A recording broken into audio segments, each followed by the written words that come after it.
Okay, so next we have a presentation regarding the City of Port St. Lucie's improvement in its community rating score. Who's doing that? Yes, Madam Mayor, Billy Wanchek will come up and lead that along with Shane. There's a lot of things you do as city council that helps to contribute to a better quality of life for our community. One of the things that Billy and Shane have been engaged in, as well as the building department over the last few years, is actually saving people real dollars.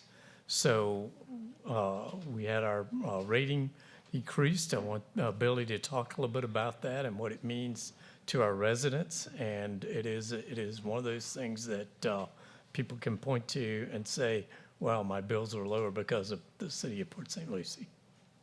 Good evening. Good evening, Madam Mayor, ladies and gentlemen of the council. I'm just here to introduce Shane tonight.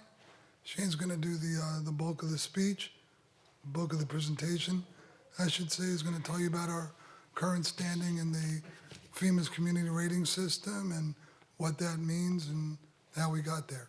So Great. no further ado. Good evening. Thank you, Billy.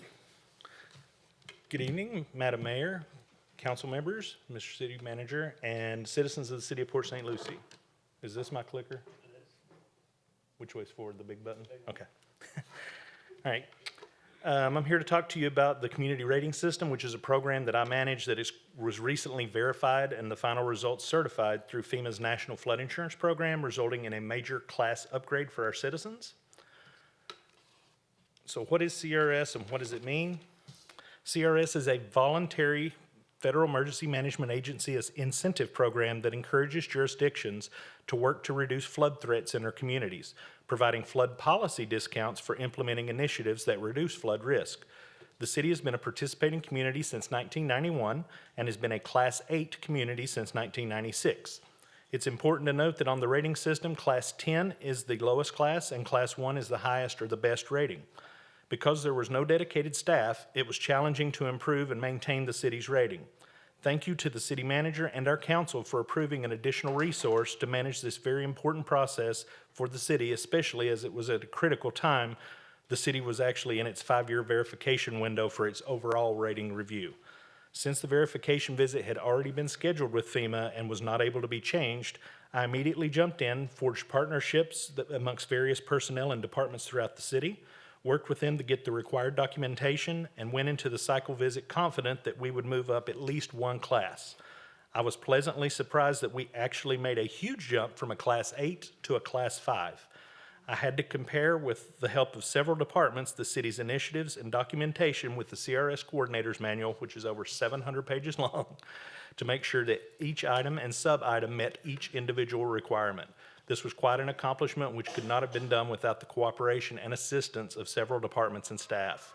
Because of the Herculean effort by many, this higher Class 5 rating represents an additional 15% for a total of 25% discount on flood insurance policies within the special flood hazard area and an additional 5% for a total of 10% on policies outside of that area for our residents. Now, what does that mean? Each 500 points the city earns represents another class. Again, Class 10 is low, Class 1 is high. We earn 2,545 points, putting us at a new Class 5 rating. Of the over 250 jurisdictions in the state of Florida, only 18% earn a Class 5 or better.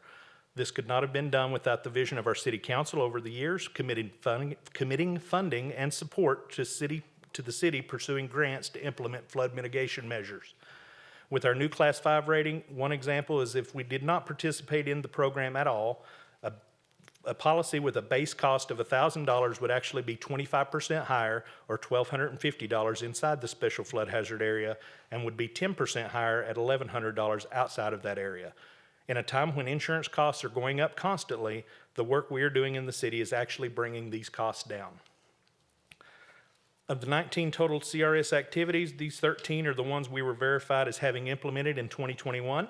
You can see elevation certificates, outreach projects, open space preservation, repetitive lost properties, and that's just to name a few of those.